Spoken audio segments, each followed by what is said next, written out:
cuando vota no acompaña la expulsión, vota en contra. Bien. Y la otra curiosidad es que Camagüe Espínola primero vota la expulsión y cuando ve que la expulsión ya salió, ahí pide la rectificación de su voto y vota en contra. Pero Bien. primero había votado positivamente la expulsión, no sé si se equivocó o si lo cambió en el aire, temiendo que Cuéllar se enoje y empiece a hablar quizás, ¿no? Así es, así es.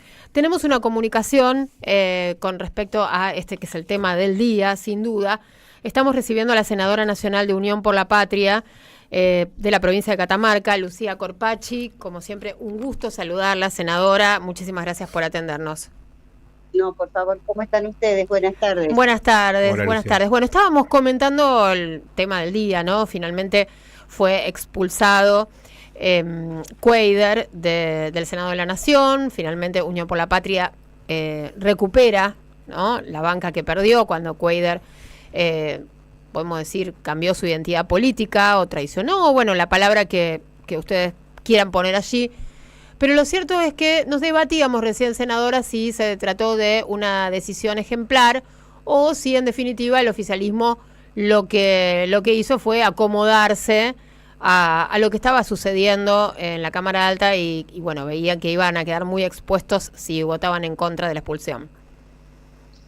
La verdad que quien puso muy en claro en algún momento ese hecho fue una de las senadoras del radicalismo, que dijo claramente que cuando nosotros pedimos la sesión especial para la expulsión del senador Cuéllar, los miembros de la Libertad Avanza, bueno, trataban de acordar que no fuera la expulsión, que fuera simplemente una suspensión y que trataban de que no se haga. Bueno, cuando se vieron excedidos porque otros senadores empezaron a sumarse, no les quedó más remedio que aceptar la sesión. Y bueno, y creo que eso es lo que permitió que pudiéramos debatir este tema hoy. Bien. De todas maneras, yo quiero decir que es un tema horrible, ¿no? Yo hubiera querido no tener que debatir nunca esto. Y terminar el año debatiendo esto es feo, Sí. porque había tantas cosas importantes que el Senado podría haber tratado y que por una decisión exclusiva del oficialismo no se llevaron a cabo las sesiones. Terminar así. Claro, pero pensaba ahora que usted trae esta reflexión, ¿no? Termina como empezó, un poco, ¿no? Termina como empezó. Y sí, Termina como empezó. porque Sí, la verdad que el caso de Cuéllar y otros senadores, ¿no?, que cambiaron su voto, está en agenda desde que se empezó a discutir la ley base.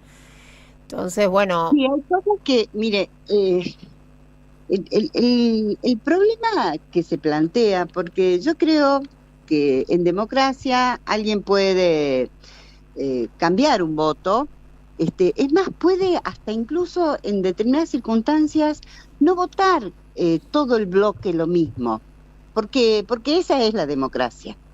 ¿Sabes qué es lo que pasa? Cuando las cosas se trabajan tan en el límite que prácticamente dan por hecho lo que uno sospecha. Porque cuando un senador cuestiona una ley, le hace 40 objeciones a una ley, dice, no la voy a votar por esto, por esto, por esto, por esto, por esto, por esto, por esto. Bueno, uno espera que cuando la vote sea porque al menos uno de esos temas le hayan cambiado. Ahora, cuando sobre la hora, después de haber estado diciendo que no la iba a votar porque tenía 40 objeciones a esa ley, sobre la hora cambia su voto, sobre la hora llega un decreto, sobre la hora, bueno, eso es lo que hace mal.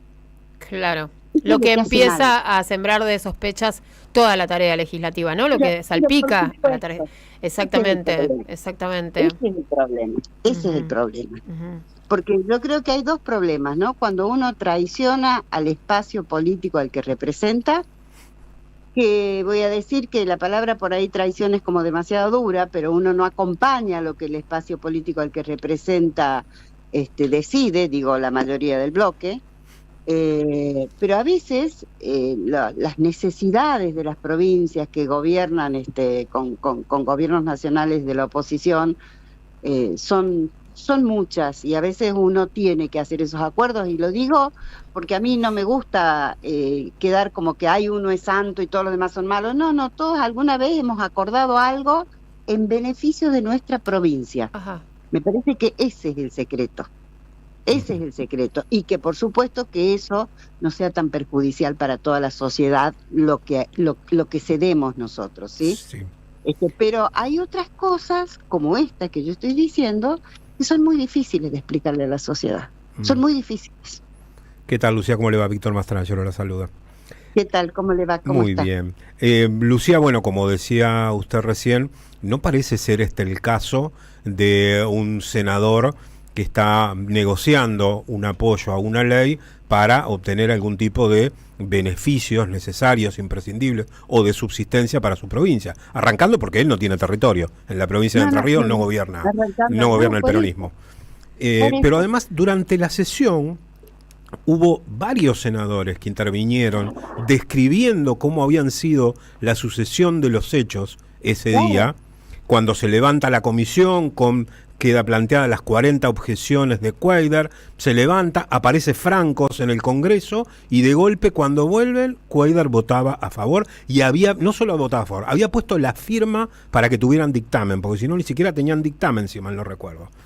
Así es, sí. Hoy la palabra coimas estuvo presente durante toda la sesión.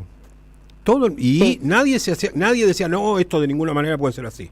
Se respondía con silencio de parte del oficialismo a esas acusaciones que en el caso, por lo menos recuerdo de Mayán, fueron directas, y no solamente hacia Cuéllar, se hicieron extensivas a otros senadores. A partir de esta situación, ¿se va a pedir una comisión investigadora para saber qué es lo que pasó con Cuéllar, de dónde salió esa plata? Porque si hay un coimeado, hay un coimeador. Y lo otro, ¿se va a pedir que se reconsidere de alguna manera la ley bases? Porque si hubo plata de por medio para aprobar esta ley, la ley carece de validez. Hubo un planteo de varios senadores en ese sentido, ¿no? De replantearnos, a ver cómo fueron los votos, y quién cambió su voto a último momento. Recordemos que fue una ley que salió tan justa, que fue la vicepresidenta que tuvo que desempatar. Exacto. O sea, que sacamos 1 o 2 votos, y en realidad la ley base no debió haber salido. Pero bueno, hay cosas que son como muy difíciles de probar, pero yo creo que sí que hay que investigar. Y ya hace rato que nosotros venimos hablando en la necesidad. Lo que pasa es que a veces, yo sé que a la gente le cuesta entender, pero que los números no nos alcanzan. Desgraciadamente no nos alcanzan los números para poder constituir la comisión que necesitamos, que es una comisión investigadora no solo de esto. A ver, el tema de la deuda, el DNU de la deuda que se está tomando, los fondos que no se transfieren a las provincias, ¿a dónde están? ¿Quién los usa? ¿Para qué los usan? Hay muchas cosas que habría que investigar. Lo que pasa es que la verdad que hay una decisión del oficialismo, y acompañado por sectores que, bueno, es muy gracioso, porque fueron oposición en las elecciones, pero que ahora parece que formaron parte del mismo gobierno, decididos a no permitir nada que signifique esclarecer. Está sumido el gobierno nacional en sus acciones en un oscurantismo. Mire, lo que pasa con el presupuesto es terrible. ¿Cómo va a auditar usted un presupuesto que es la prófuga de la prófuga en un país que tuvo una inflación tremenda y que la sigue teniendo? ¿Cómo pone a valor real? Claro.